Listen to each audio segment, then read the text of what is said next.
come down to the last place.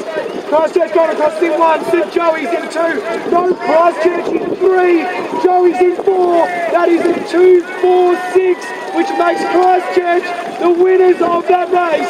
Again, unofficial results, but it appears Christchurch Grammar have got that one of the petite final over the finish line.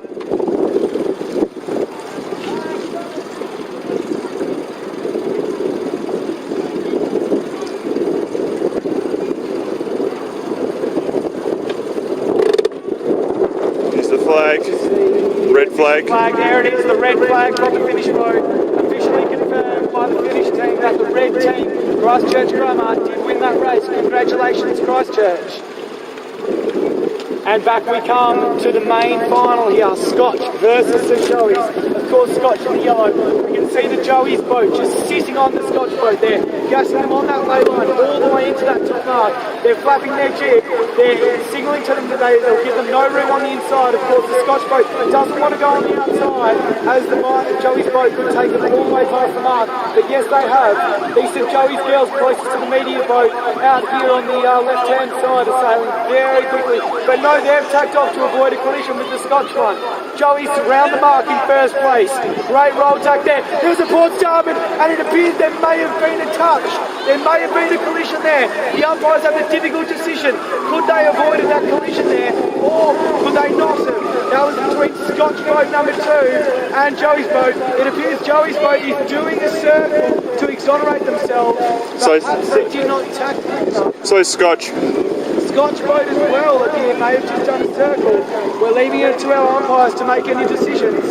Incredibly close racing. Joey's in a clear first. Scotch coming through in second. Umpire has been called by Scotch boat.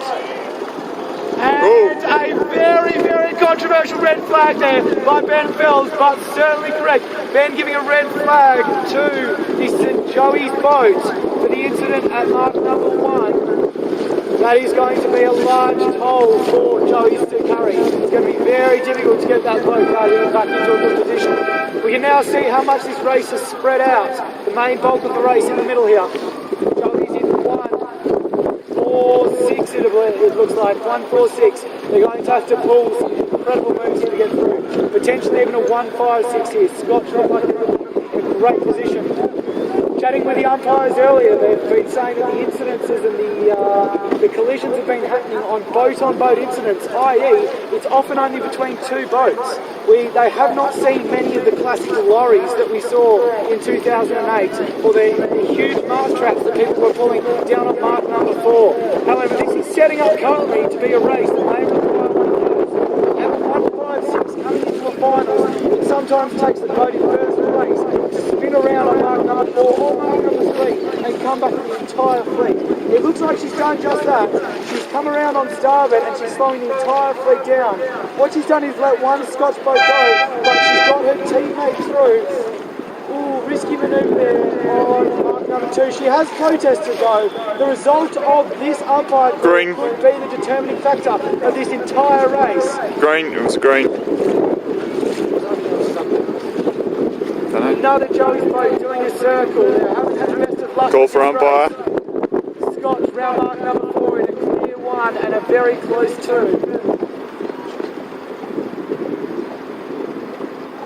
We can see the Scotch boat keeping good control over St Joey's boat there. Whenever she attacks. Very tight tacking drills going on. He's got to keep that cover on her. Should she tack a second or second and a half earlier than he, she will get the clear air. And she's done just that. Scotch boat with his second place has decided to keep going. He's got the pressure bands out the right hand side of his leg. More beneficial for Joey's boat.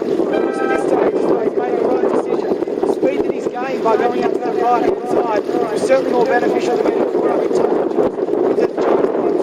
Scotch at the moment still looking like they're in a 1-2 position as they come through the final half of the leg. Joey's boat number 3 with exceptional speed out on that right hand side of the leg.